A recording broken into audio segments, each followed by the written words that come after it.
long red tie and adopt the slogan, "Make America Great Again." I think that's what. But we're not going to let the American people forget that Kamala Harris is the candidate of American decline. She cast the tie-breaking vote for the Inflation Explosion Act. She cast the tie-breaking vote to send interest rates and mortgages through the roof. She opened that border on day one, and as much as fake Kamala wants to pretend that she now agrees with Donald Trump, we've got to remind her she's the vice president right now. Stop talking about what you're going to do. Start talking about what you are going to do right now, because you're the vice president. And what she has done has been a disaster. Now, I will confess that in some ways I have a soft heart, ladies and gentlemen. In some ways I feel bad for Kamala Harris. They don't. You don't. But I'm not sure that this is a woman who knows what she actually believes. She is, if you think about it, she's just a cog in the wheel of a very corrupt system. Now let's go back in time a few years and just remember the formula of Kamala Harris and her handlers and what it wrecked. Now step one was to ship all of our good manufacturing jobs to Mexico, to China, to far-flung corners all over the world. Remember, Kamala Harris supported the reauthorization of NAFTA, which has been terrible for the state of Michigan, the state of Ohio, and the state of Pennsylvania. Proud towns became ghost towns. Dignified American workers became dependent on the government, and families, including a lot of families like mine, fell apart under financial stress. Now, that was step one. Did we ask for any of that? No. Now, here's step two. Step two is open our border to millions of illegal immigrants. And into that void of joblessness, poured drugs and a lot of cheap labor. Our leadership, including Kamala Harris, they said it was compassionate, but it was a lie. What they really wanted, my friends, was millions of voters for Democrat policies, and they wanted millions of cheap laborers. American wages went down, and our leaders learned they could ignore their own citizens in their quest for power. Now, that was step two, and I asked, did we ask for that? No. Now, the next step was a lot of stupid foreign policy. Our leaders couldn't deliver prosperity, but they could deliver war and conflict. So we invaded countries all over the world, and then we invited other countries to invade us through illegal immigration. Our people got poorer, our leaders got richer, and they got more powerful. Now, that was step three, and I asked, did we ask for that? No. Now, I have lived, and I know a lot of us in this crowd have lived the consequences of these failures. And I saw it very personally, my friends. My parents divorced. My family began to struggle. My mom, God love her, she found solace in the prescription pain pills that a lot of kids and a lot of adults were getting hooked on, and then eventually she moved on to some harder stuff. Now, I will tell you that I thought I would lose my mom when I was a kid, and I prayed every single day that she would somehow find her way to a second chance. And I'm very proud, my friends, to tell you, not only did my mom find a second chance, but she's here with us today campaigning with me in the state of Michigan.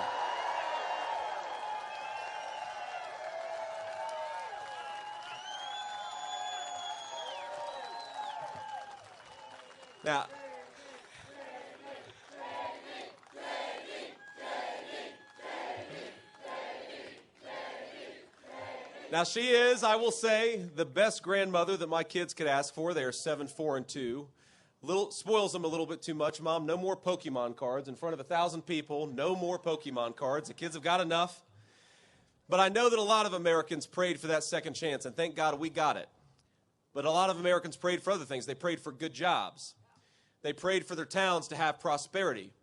They prayed for their parents to overcome the scourge of addiction. And in 2016, a lot of those prayers were answered, my friends, weren't they? After a generation of Americans being ignored by their leaders, Americans spoke with a unified voice. And you know what they said? They said, no more bullshit. And they sent Donald J. Trump to the White House.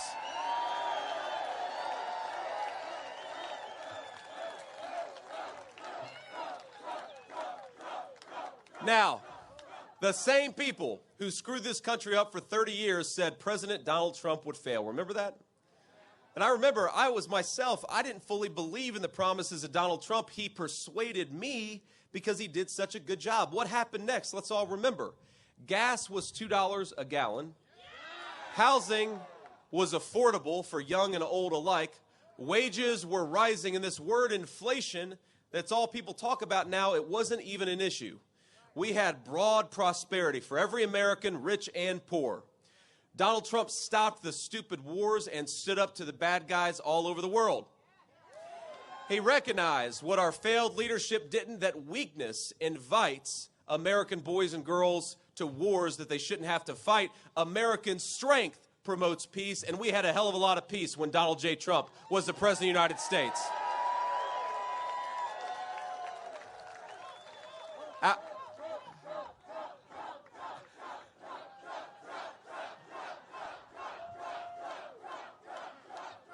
I got to get whatever we fed these guys behind me. They're having a good time. Our border, my friends, our border was secure. Overdose deaths were coming down where they had gone up for 15 years. And a lot of people who struggled in my hometown had good jobs and good prosperity, and it happened all across the state of Michigan and Ohio. My mom, she got clean and she stayed clean. That was my personal victory that happened. And for every lie, remember, for every lie they told about Donald J. Trump, he just kept on plugging away at doing the American people's business. He did it so well, we had take-home pay rising faster than it had in 30 years. Our corrupt leadership, remember this, our corrupt leadership said, if you put tariffs on China, prices will go up. Instead, Donald Trump did exactly that. Manufacturing came back and prices went down for American citizens. They went up for the Chinese, but they went down for our people.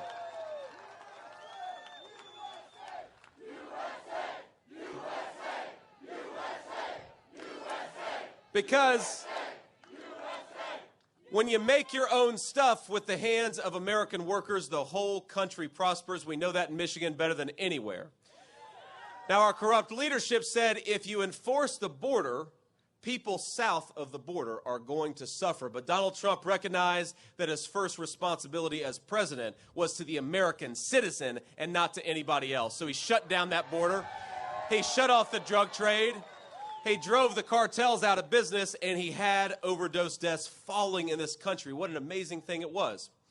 Remember, our corrupt leadership said that you can't defeat ISIS. Remember that? Just a few years ago, they said we're going to have to re-invade Iraq to defeat ISIS. Donald Trump defeated ISIS in a matter of weeks, and then he brought America's sons and daughters home. What an amazing, amazing track record of leadership.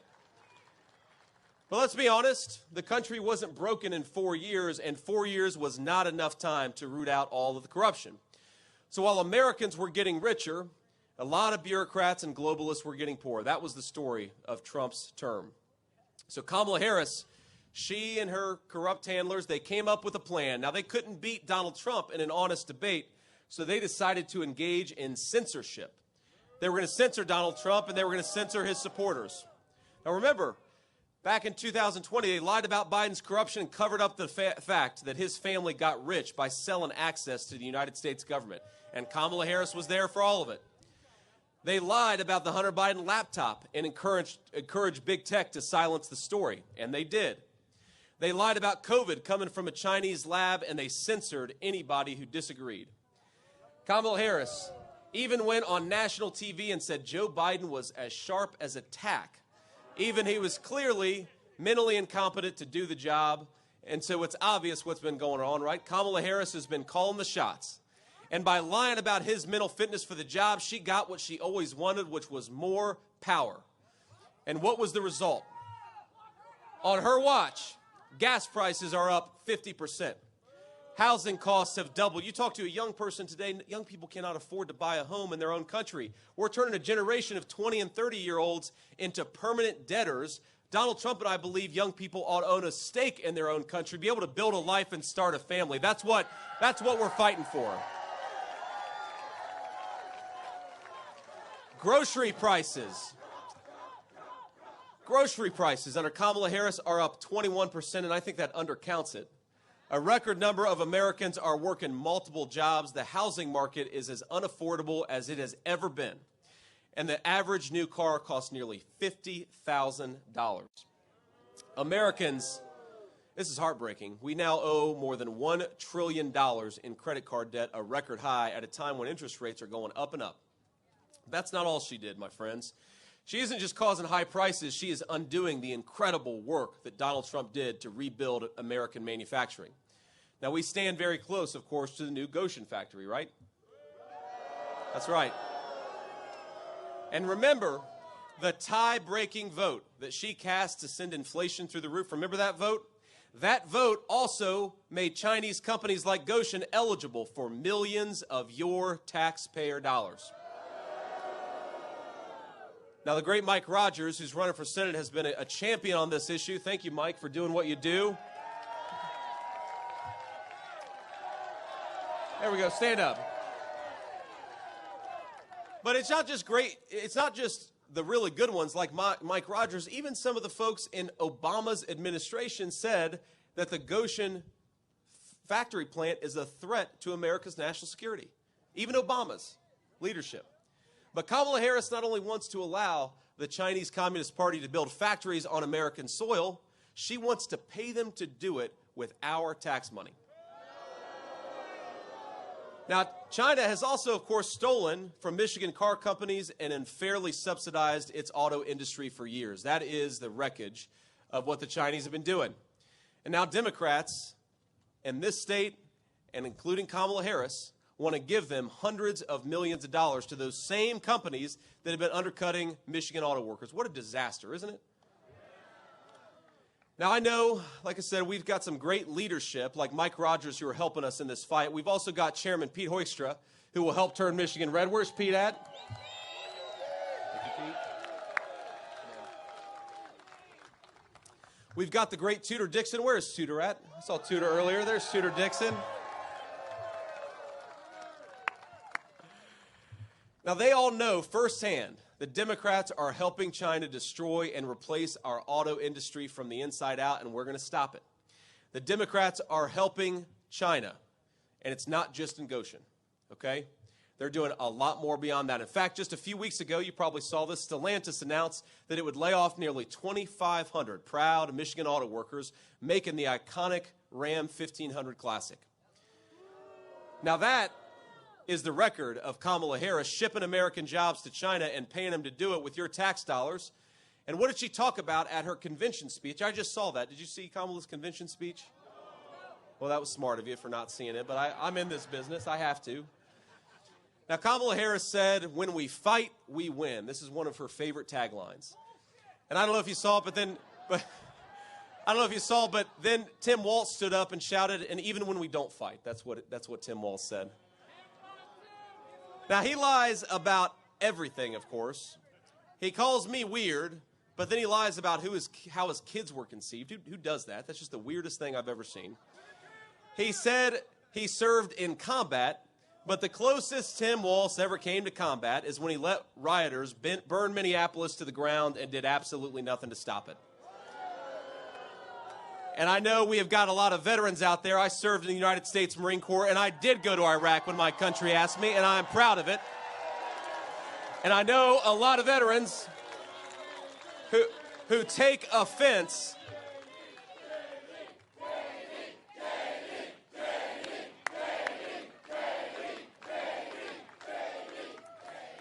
But there are a lot of veterans from across our military who don't like it when other people lie about their service for military gain, and that's exactly what Tim Walz did. It is a slap in the face to all veterans, and it's not just from Tim Walz. Kamala Harris not only chooses to stand by this man because in spite of his dishonesty, she actually chose him to become her vice president to begin with.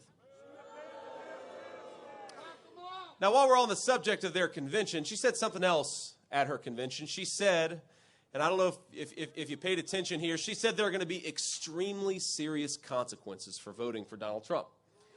Now, Kamala, I've got two responses to that. First of all, that is not a very presidential thing to say. Is she the vice president or the vice principal, warning about very serious consequences, whining at people for telling a joke instead of trying to persuade them that she deserves to be their president? I'm sick of people like that. But second, it's the substance, because the extremely serious consequences, Kamala, have come from your leadership as Vice President of the United States. Americans can't afford groceries because of your leadership, Kamala. Young people can't afford homes because of the policies that you have enacted as Vice President. Now, the only serious consequence in November that I'm worried about is giving Kamala Harris a disastrous promotion. Let's say to Kamala Harris, you are fired. We are not sending you to the Oval Office.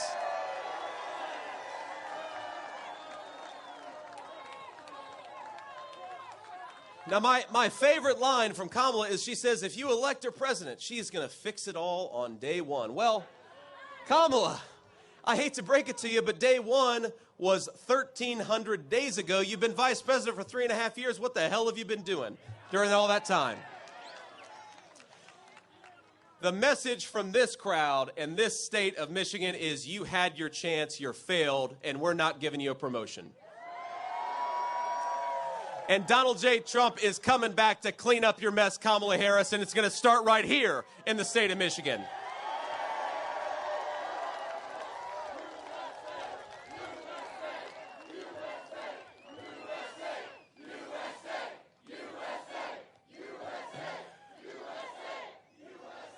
Now, Kamala Harris has run her entire campaign on the idea that she's joyful. But ask yourself, are you better off than you were 4 years ago? No. The only person in America who could possibly answer yes to that question is probably Kamala Harris herself. She went from getting no votes for president and having to drop out to getting no votes for president and becoming the Democrat nominee, all without lifting a finger. No wonder Kamala's joyful. Now, never mind the fact that Americans can't afford groceries.